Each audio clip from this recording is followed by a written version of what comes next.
Birmingham have spent big over the last couple of seasons, around 40 million on transfers. Obviously amazing in League One last season. We were all very excited about them even after that first game week where they drew with Ipswich. But how are you feeling right now, not only about the squad but about the season so far? Would you say whelmed? not overwhelmed, not underwhelmed, just whelmed. At the start of the season, I think I got a bit carried away. So on our podcast, I predicted that we would be first. Go on, that's what you've got to do pre-season. Why not get carried away, like get caught up in it? Did I believe it? Probably not. It was just a bit like, come on, go for it. Then we went into that Ipswich game at the start of the season, and I thought, actually, we might have a go. It might be genuine. So did I. Well, you were there. You did a lovely vlog on it.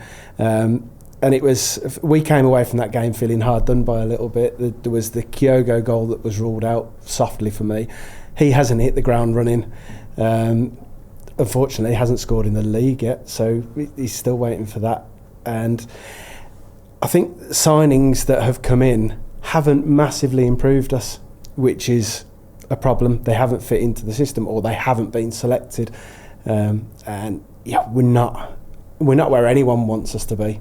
So who's to blame for that? Is that a recruitment issue? Is it Gardner at the top of the club? Is it Chris Davis? Who would you blame in terms of, is the recruitment not being good enough, or is it just not working right now? I think the recruitment worked really well last season, but the difference was last season we were essentially a championship side, and we built a championship side in League One. We played possession football, basically just completely starving opposition of possession. And we could do that because the opposition quality wasn't very good. This season, we started, other than the Ipswich game, which was, we actually played a different style of football, which gave me hope for the season, because we knew that we wouldn't be able to starve teams of possession and win games at this level. Unfortunately, another Blues fan tweeted over the weekend that what he referred to as sterile domination, which is essentially what we do at the moment. We're not looking dangerous with the ball, not looking dangerous in possession, but we have possession and we dominate it. Chris Davis at the weekend turned around and said, we're not passing quick enough, we're not passing forward enough, and you're the manager, you've got to change that, it's your job. No shots on target for Birmingham again this weekend, 1-0 defeat to Bristol City. It was one, I think. Was it one? No, it was one. Might have been different on my little stats graph I was looking at. I don't remember it, but apparently it was one. But again, it's a familiar pattern for Birmingham in away games, I think, this season, Ben, where they're struggling, despite the attacking talent on paper, to put it together moving forward. Yeah, it's fascinating, isn't it? Because I was certainly carried away with everybody else in the summer. I think there's probably some mitigating factors I'd put to you, Chris, in terms of we don't see many teams immediately, when it's wholesale changes and 8-9 potential first team players come in, it's hard to make it click, isn't it? And like you say, it was a very kind of bespoke pattern of play. I take the thing about the pace of it because, no disrespect to the great players entertaining us in League One, but a bit more time on the ball. Maybe you can recycle another 2 times, before you make the attack. And Birmingham were able to do that quite brilliantly last season. I think we can talk about what we've mentioned in terms of the Championship looks a bit more pragmatic, and there are fewer teams that you would say are now a good matchup for Birmingham, where you're going to have probably Ipswich one where it was a good matchup for them, where both teams are trying to play football, but those teams seem to be a little bit fewer. And I guess on the recruitment, I remember seeing the 2 centre halves on opening day and thinking that looks really solid, and then obviously they don't want to dig out Jack Robinson, but that's kind of been tried and not worked out, quite certain in goal. As you mentioned, strikers not working. I was really excited about Doyle, and that seems to be happening now a little bit, but well, you'll know better than me. Yeah, so Doyle was one, Neumann was another that we were expecting to see. I mean, there was a Wolves fan that said to me at the start of the season, he'll be your player of the season this season, and then 6 weeks into the season, why is he not playing? And it's like baffling. And then we did see him play, I think it was Sheffield Wednesday, and he was man of the match for 60 minutes, and Davies took him off to actual booze. Wow. And it was just a sign of, this guy is a step above of what we've got. Is what we've gone to recruit for, and you're not giving him this chance. Why are we taking him off? And the reason was afterwards that he hasn't played enough football. Obviously, the manager is the one who chooses who plays football. So, is the I'm not saying the tide turning, that feels a bit harsh, but in terms of Chris Davies, so much credit in the bank for last season. The expectations are high, spent a lot of money, lower in the table than you want to be, and making decisions like that and not playing maybe Kyogo as much as you want either, where the fans feel, is he actually the right man to try and take us forward in the Championship? Yeah, this weekend there's been a lot of... there's sort of fans at loggerheads, and social media does this because it allows people to be a lot more expressive and open. If there was no social media, it'd probably be people down a pub chatting and going, oh, it's not as good as we want it to be. Ultimately, social media is out there and people can be a lot more vocal. And it seems like there's a lot of pressure on Chris Davies. At match days, not so much, because people are a lot more relaxed and calm about it. They can see that we're trying to work things the right way. He's trying to correct it. Plus, he's got a lot of credit in the bank. But when it comes to social media, it's easy to be... What is your view on Tom Wagner turning up at Wrexham? And look, most Birmingham fans would say amazing ownership, but he's so visible. He's talking to Emma Saunders and Joby and Curtis and saying, no, this season. Then he's in the away end and he's giving a speech. That does, in some ways, that makes it a little bit more difficult for Chris Davies, because he's so front-facing and so out there. And generally, over the years, we've preferred owners that have throw the money in and be quiet. But Tom Wagner is not like that. I thought he was going to take the pressure off Davies by saying, oh, he's doing an all right job and maybe we can get this to the playoffs. And he went, nope, we're going to go up this season. Well, we want success. I mean, we went to what we call the open house. Blues have started doing, where they invite fans in and we have a presentation from Tom Wagner. It was Jeremy Dale, Chris Davies was there, Craig Gardner was there, and they speak to the fans, and it's all this part of this communication that they want to build. And this incredible sporting quarter. There's been new news about that, isn't there? That's, I think, the 20th of November they're releasing the stadium design. Wow. So that's very exciting. But the other night the question was asked to Tom Wagner: Does your prediction or does your desire for what you want from this season change? And he said no. He wants the same.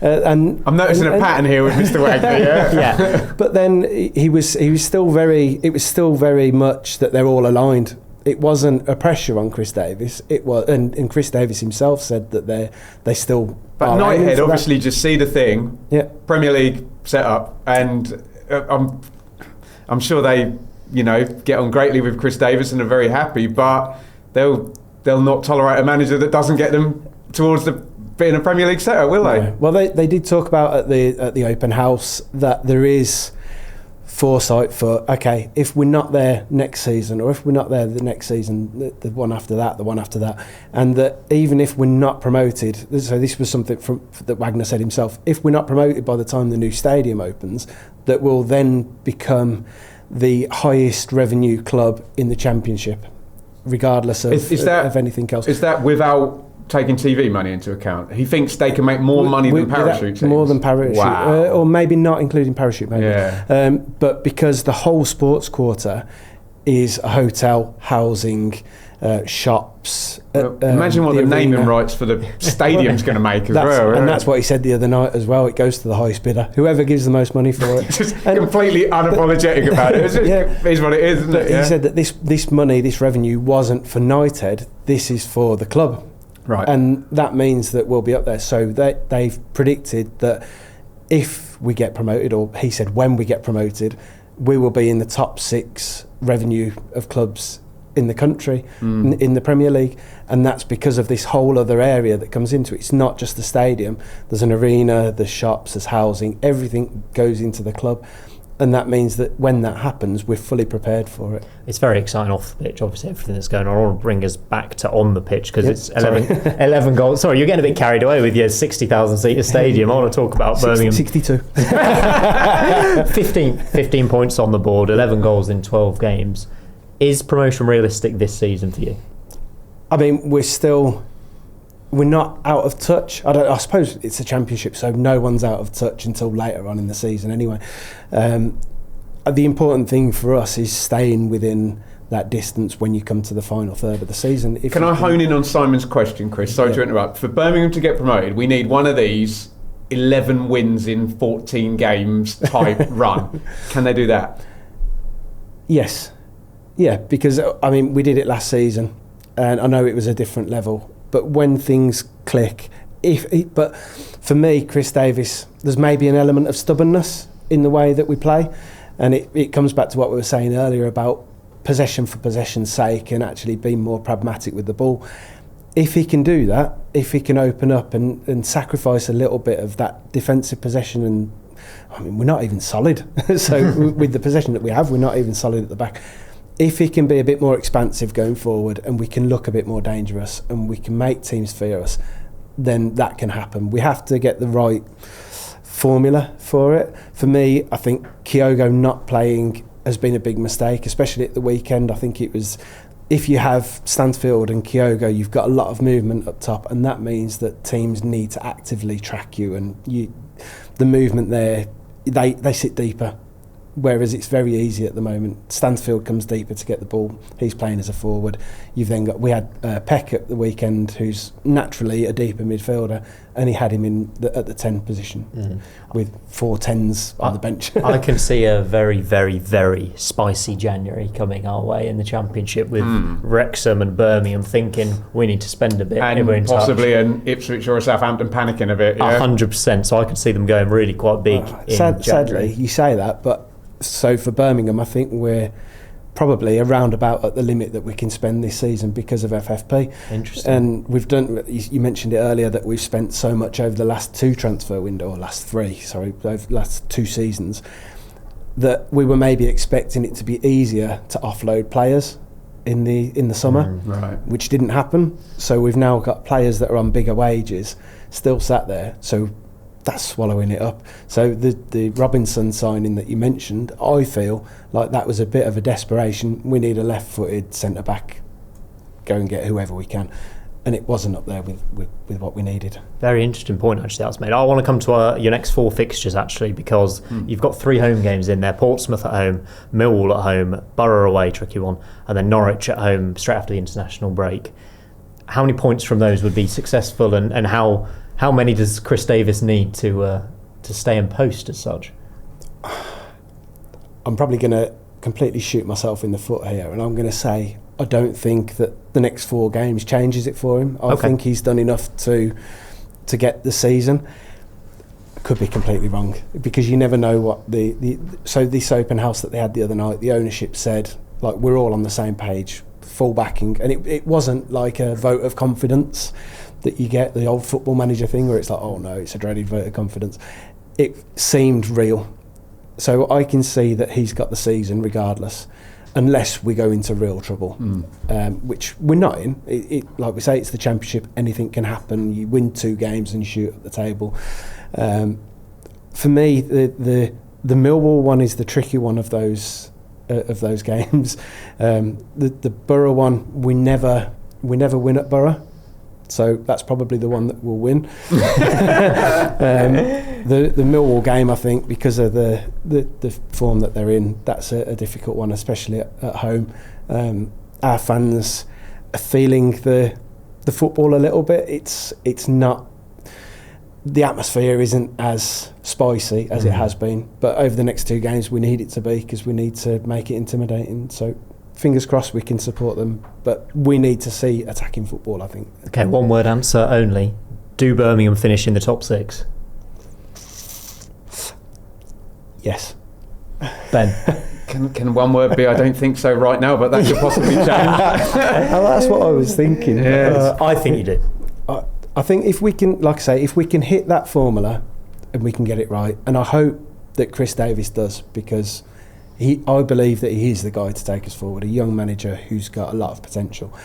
If he can lose the stubbornness and he can get that formula, I think maybe if they just win back-to-back games, we'll start to see that type of win streak that's going to be needed. It's confidence, isn't it? It's massive. Yeah. If we win 3 in a row, then I can cut my beard. Oh, really? Is that the rule? Well, that's the rule that we gave at the start of the season, but we haven't had it yet.